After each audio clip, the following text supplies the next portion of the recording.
न जाने आजकल हम किस तरह के मद में रहते हैं। न जाने, बेटा इसे छेड़ियो मत अब तू, है ना। न जाने तेरी शादी हो गई? हाँ, नहीं मैंने देखा है अक्सर माइक वाले जो सेट पे बैठते हैं ना, उनका विवाह नहीं होता तो सारी खुंदक कलाकार के माइक से निकालते हैं। न जाने आजकल हम किस तरह, वो प्यार का गीत पढ़ रही थी साहब। मैं आपको बताऊं, मैं फरीदाबाद से आपके बीच में हूं। हालांकि मैंने बताना बंद किया हुआ है, क्योंकि जब से हमारे प्रदेश के बाबा वाबा पकड़े जाने लगे, तब से मेरी वेशभूषा देखकर लोग यही सोचते हैं ये पट्टा भी पैरोल पे तो नहीं छूट के आया।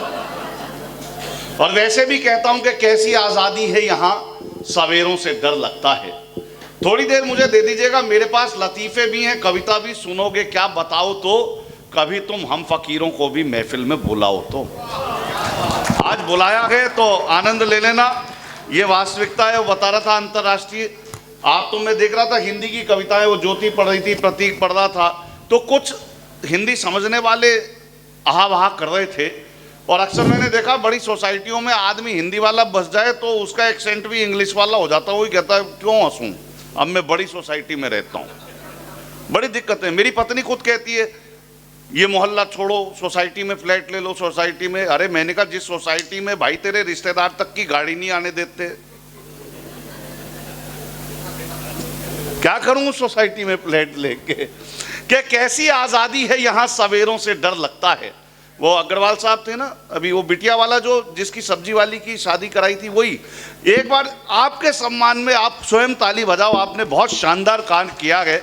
और ये समाचार तमाम समाचार पत्रों में और न्यूज़ मीडिया में आया गए, और ये अच्छी पहल गई। इस पहल के लिए आपकी सोसाइटी को बहुत ज़्यादा नहीं रगड़ूंगा, आपने बहुत अच्छा काम किया है। ये प्यार का गीत पढ़ रही है, इतना लंबा गीत, इतना लंबा कैलकुलेशन सर हम बनिए तो करते नहीं, हरियाणा के आदमी बिल्कुल नहीं करते।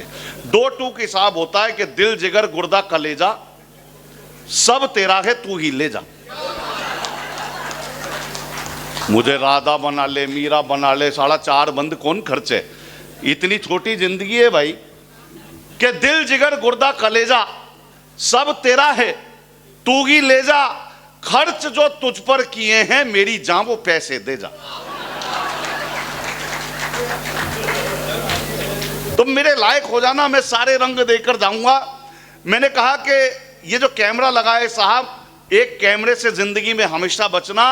न जाने आजकल हम किस तरह के मद में रहते हैं, न जाने आजकल हम किस तरह के मद में रहते हैं। हमारी सोच छोटी है, यूं आदम कद में रहते हैं। किसी का भी बुरा करने से पहले ये समझ लें बस कि हम हर पल खुदा के कैमरे की जद में रहते हैं, कि हम उसका कैमरा किसी मौसम में डिस्टर्ब नहीं होता साहब। नारियां बैठी हैं, नारी ज़्यादा बैठी हैं, पुरुष कम बैठे हैं। मैं सच बताऊं आपको, आकाश की ऊंचाई हो या सागर की गहराई, महिलाएं सफलता के झंडे चारों ओर गाड़ आईं। सफलता की राहों पर कई पुरुष रह गए अभागे, महिलाएं निकल गई आगे, कई तो इतनी आगे निकल गई भाई आज तक लौट के घर ही नहीं आई। तो इतनी तरक्की मत कर लेना। ये सीनियर सिटीजन का कार्यक्रम है, हालांकि सीनियर सिटीजन बोलना बंद कर दो, आप अपने आप को भूतपूर्व युवा और अभूतपूर्व युवा बोलना शुरू करो, आपकी एनर्जी बनी रहेगी। मैं तो अभी पिछले दिनों अमेरिका था, 2022 में 20 शहरों में कार्यक्रम थे, 42 दिन की यात्रा थी। 80 साल का आदमी गाड़ी चला रहा, कोई फर्क नहीं पड़ता। और वहां पे खासियत है, आप तो जाते होगे बड़े लोगों को भाई, आपको तो पता होगा, वहां तो जब तक मनुष्य स्वयं नहीं मान ले कि मुझे रिटायरमेंट दे दो, तब तक उसे रिटायर नहीं किया जाता। हम लोग मानसिक रूप से रिटायर हो जाते हैं, बस इसको त्याग दो। जिंदा रहना है तो डॉक्टर उर्मिलेश की पंक्तियों को याद करके रहो कि बेवजह न दिल पे कोई बोझ भारी रखिए, जिंदगी जंग है इस जंग को जारी रखिए, कितने दिन जिंदा रहे इसको ना देखिए साहेब, किस तरह जिंदा रहे इसकी शुमारी रखिए। अच्छा, जैसे हमारे यहाँ चमत्कारी बाबा है ना साहब, कैसी आज़ादी है यहाँ, सवेरों से डर लगता है, जब से लुटे उजालों में अंधेरों से डर लगता है।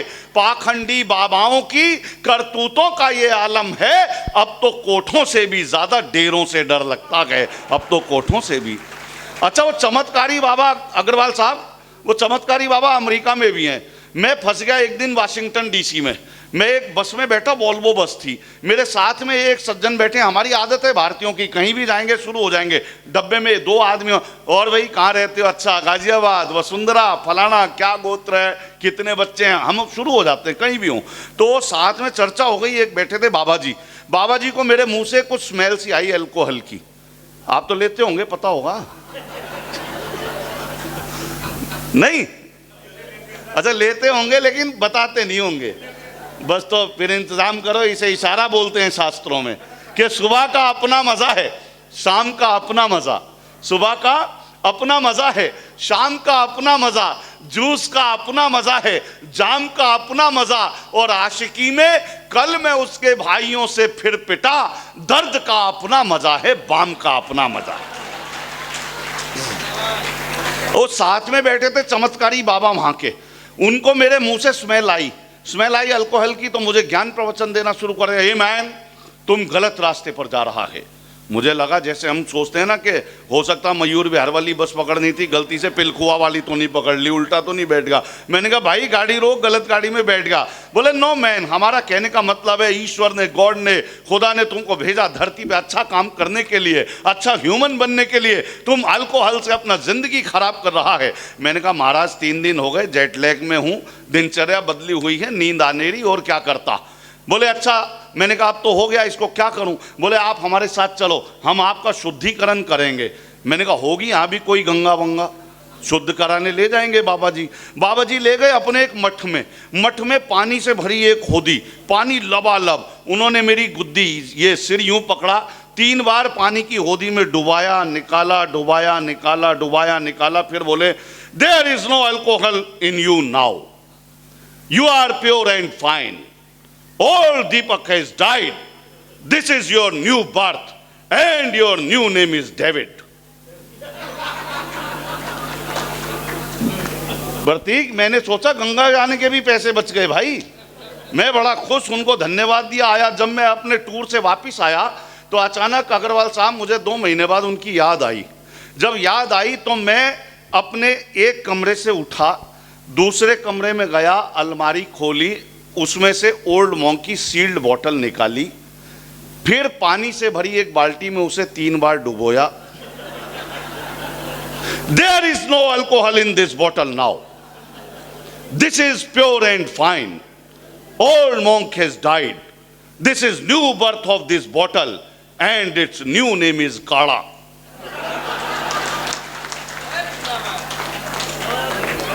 तो हम तो बोलोगे साहब, लेकिन क्या है, काश मौसम परिवर्तित होता रहता है। लेकिन मैं अक्सर कहता हूं, हमारे यहां गाड़ियां आपने पार्किंग ली होगी 1-2 की जगह, तीसरी आ गई तो बड़ी टेंशन होती होगी कि इसको कहां खड़ा करें। गाड़ी आराम से अभी भी खड़ी हो सकती है, प्रॉब्लम पार्किंग की नहीं होती, प्रॉब्लम ईगो की होती है। क्यों? कि काश कुछ बादल बरसते आदमियत पर, काश कुछ बादल बरसते आदमियत पर, काश आंखों में सभी के ही नमी आती, काश कुछ बादल बरसते आदमियत पर, काश आंखों में सभी के ही नमी आती, और जिंदगी में, और कहता हूं कि काश आंखों में सभी के ही नमी आती, और जिंदगी में भी अगर साइड मिरर होता, रोजमर्रा हादसों में कुछ कमी आती, रोजमर्रा हादसों में। ये लोग बैठे हैं, पुरानी फिल्में देखी होंगी, आप देखते होंगे, वो पुरानी फिल्मों में हमारे बड़े बुजुर्ग, वो हमसे भी ज्यादा बुद्धिमान थे, वो दूरदृष्टा थे, दूरदर्शी विचारधारा के। वो पुराने डायलॉग सुने होंगे, वो बताया करते थे पुराने कलाकार बुजुर्ग फिल्मों में, नारी को ज्यादा शिक्षित मत करो, महिलाओं को ज्यादा एजुकेटेड मत करो। क्यों? वो जानते थे अगर नारी ज्यादा एजुकेटेड हो गई तो कलयुग में इसका विपरीत परिणाम देखने को मिल सकता है। हुआ क्या, पिछले दिनों मैं अपने दोस्त की शादी में गया, शादी अटेंड की, अगले दिन दुल्हन को विदा करके लाना था। जैसे ही विदा करके लाने के दुल्हन रोने लगी तो उसे देखकर मेरा दोस्त, इमोशनल भावुक दूल्हा, वो भी रोने लगा। मैंने कहा तू क्यों रो रहा है, ये क्यों रो रही है? मैंने कहा इसकी तो शादी हुई है। बोला वो तो मेरी भी हुई है। मैंने कहा ये तो अपने माँ बाप भाई बहन को छोड़कर जाएगी। बोला जाकर मेरे भी तो छोड़वाएगी। ये फर्क क्यों आया? ये फर्क इसलिए आया दोस्तों कि हमें करना क्या था, हमने किया क्या? हमें लोगों से रिश्ता बनाना था, चीज़ों को इस्तेमाल करना था। हम चीज़ों से रिश्ता बनाने लगे और लोगों को इस्तेमाल करने लगे, इसलिए हमारी सोच में फर्क आ गया। हमसे भी बहुत सारे लोग पूछते हैं साहब ये कलाकार कवि पीते हैं? मैंने कहा बिल्कुल पीते हैं साहब, लेकिन हम जो पीते हैं वो आपके बस की नहीं है। क्यों? भले ही मद में रहते हैं मगर हम हद में रहते हैं। भले ही मद में रहते हैं मगर हम हद में रहते हैं। परिंदे आसमां पर भी जमी की जद में रहते हैं। हमारी उनसे बनती है जो अपने कद में रहते हैं। उन्हें जनता से क्या मतलब, वो जो संसद में रहते हैं। अच्छा, कभी भी किसी भी बड़े व्यक्ति से जान पहचान होना साहब, आप किसी भी कैडर पे पहुंच जाओ, मुझे नहीं पता आप लोग व्यापारी हैं, उद्योगपति हैं, कर्मचारी हैं, अधिकारी हैं, क्या हैं, या किस ओहदे से रिटायर हैं, लेकिन किसी भी ओहदे पर भी हो, कभी घमंड मत करना साहब। मैं सही बता रहा हूं। मेरे एक दोस्त हैं एसपी भवानी सिंह, बड़ी दिक्कत हो जाती है। मेरे एक दोस्त हैं एसपी भवानी सिंह। अच्छा, एसपी है तो घमंड तो हो गई।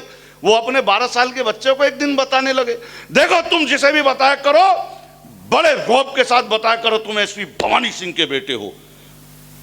अब उसकी माँ को, उसकी पत्नी को अच्छा नहीं लगता था भवानी सिंह को 12 साल के बेटे के दिमाग में क्या भर रहे हैं, जिंदगी में करेगा क्या। उसे अच्छा नहीं लगता था कि इसका बाप इसको ऐसे ऐसे बोल रहा है। तो वो बेटे से कहती थी, नहीं बेटा ऐसे नहीं बोलते, नहीं बेटा। बच्चा धर्म संकट में, असमंजस में, बोले बाप की मानू कि माँ की मानू। अब हुआ क्या, कुछ दिन बीते, भवानी सिंह के गांव से पुराने बुजुर्गवार आ गए उससे मिलने। शहर में मिलने आए तो बच्चा पैदा होते देखा था बड़ा छोटा था, बड़ा हो गया 12 साल का। आते ही बुजुर्गों ने पूछ लिया, बोले तुम भवानी सिंह के बेटे हो क्या? बोले जी पापा तो यही कहते हैं, माँ मना करती है।